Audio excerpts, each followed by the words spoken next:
Welcome to our FundraiseUp demo. Today we're going to show you how we can use FundraiseUp to accept one-off and regular donations and have that information directly integrated into Salesforce. On the screen here, you will see a landing donation page for FundraiseUp. This can either be embedded into your website or sits as a standalone page. All of the information you can see on the screen is completely customizable. You can have different images, different text, and different amount suggestions for donations. You will also see here that this is set to default to a regular gift, but you can also choose to give once. You can select the amounts you're suggesting and what they might help to do, and these can differ if it's a recurring donation or a one-off donation. As you can see in this example, the amounts have increased because it's a one-off donation rather than a regular donation. Today, we're going to demo this based on a one-off donation. Let's select the £50 amount. Though this was the default, I could easily select one of the other amounts. You will also see here, we have the option within the FundraiseUp settings to designate the donation to a specific area of our work. In this one, we have designated this donation to a specific fund. This also means that you can create different pages with different designations for different appeals. For example, you may choose to have a different Christmas appeal or a summer appeal, where the donations are restricted or designated to a specific project that you're working on. Here, the donor has an option to add a comment. You can disable this if you don't want comments, but the donor can enter things such as, "I really admire your work," and save that comment.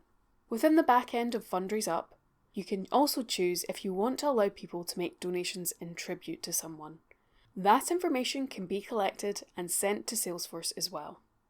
The donor will hit the donate button and then FundraiseUp will ask for more details from the donor. For the purposes of this demo, we're entering some demo information. Donors will be prompted to add an email address here. You also have the option, again, configured within the settings in FundraiseUp, to allow donors to sign up to an e-newsletter to receive regular updates from you. And on the next page, donors have the option to gift aid their donation. In this situation, we are going to claim gift aid, and this will force the collection of an address. So, we've added an address here. You can also choose to collect addresses even if donors don't choose to gift aid their donation. Here as well, we've selected in the settings of FundraiseUp whether we're going to ask the donor to cover transaction costs. The numbers shown aren't precise transaction costs, but they do give an indication of what the transaction costs would be. You can also claim gift aid on these costs as well. FundraiseUp also allows you to choose whether you've defaulted transactions cover to yes or no. In this example, the donor is going to cover transaction costs here. The donor will then add their details to make a payment and click the button to donate £52.90. And the donation is successful. The donor is then given some of the options to choose to share their donation, such as via email, Facebook, X, and LinkedIn. You have options about which channels you want to allow people to share on, or not to share at all. We're now going to take a quick look at what's happened within the FundraiseUp system. Then refresh. You'll see that this transaction has appeared within the FundraiseUp listing of donations. You also have the option to see an Insights chart page and see what's been happening over time and what donations have been coming in. If we click on this donation, you'll see we have unique IDs for each one, and a supporter account was created within FundraiseUp. We can also see which campaign the donation has gone to. Here we have a lot of information about the donation, including the payment, the fees, and whether or not the transaction fees have been covered, and information on whether the payment has gone through. FundraiseUp uses Stripe as its payment collector. It's automatically collected the money through Stripe and has returned back the payment ID. This can be used to reconcile against your Stripe account. the payment method and the fees are covered, and we have all the information from the donor on the system, including saying yes to gift aid, the donor's personal details, and that they've opted into marketing emails. Further down here, we can see receipt information. You have the option in FundraiseUp to decide when and for what actions you send automatic emails out to the donor. For example, whether you want to send a thank you or whether you want to send a receipt. You can also see down here that we've integrated with Salesforce Nonprofit Cloud, and FundraiseUp shows whether this donation was synced successfully. We know it has here because we have a Salesforce gift transaction ID, and that tells us it has been synced through to Salesforce. We're now going to look at Salesforce and see what's happened to this gift transaction. First, we'll click on Accounts, and you can see that a new account has been created for the contact. If we click through to there, here are all the contact details, including the account name. The source has come through as donation page. This was all mapped via FundraiseUp. Further down, we've got an email address, a mailing address, and we've automatically ticked that this person is a donor. Below that, we've got a lot of email opt-in information showing that the donor has opted in to that e-newsletter. Again, this has all happened automatically through the sync with FundraiseUp. FundraiseUp has also created a gift transaction for our one-off donation. On the gift transaction page, we can see that the information has come straight from FundraiseUp.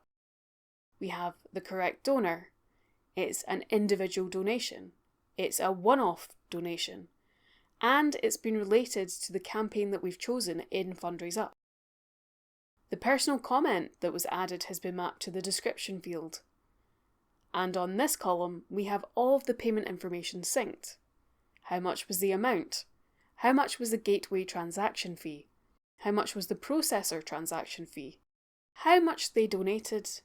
What the original donation was before the donor chose to cover fees, and how much has been added on top to cover the fees. In this section, direct from FundraiseUp, it's also pulled through all of the gift aid information as the donation was gift aided. It has a valid payment processor for gift aid, the contact has an active gift aid declaration, and a gift aid record has been created. We've also mapped through all of the gift transaction payment information, including the Stripe processor reference. This is all available within Salesforce. You don't actually need to go into FundraiseUp to gather this information. It's all here for you, aiding your reconciliation. You will also notice because we have that transaction reference, we have a status of paid. Within Salesforce, TTL's functionality has processed the donation, and if all the gift aid information is correct, it will automatically create a related gift aid record. So, if we click on the related gift aid record, we'll see the subtype is no longer a one-off donation. It's gift aid. We expect that the payment processor is to be HMRC, and we have a gift aid amount which is 25% of your main donation. We also have a status of pending because we haven't submitted our gift aid claim to HMRC yet or received the money from them. We'll click back into the main donation again. You will see it automatically designated that gift transaction to the restricted fund we selected within FundraiseUp. What it has also done automatically within the system is created an active gift aid declaration record related to the contact. It has stored all the details about when the declaration was made, such as when the start date was, and that can be set automatically depending on whether your gift aid statement allows you to claim historic gift aid or not. We can also see who the gift aid declaration has been related to and what address details were given. This does allow you to have two different addresses. For example, if someone lives overseas but is a UK taxpayer, they may have a different address for their gift aid declaration. When the gift aid declaration is active, this also means, at a later date, if the same contact made a donation offline via a cheque, for instance, we would have an active gift aid declaration, and the system would automatically know it can create a gift aid record.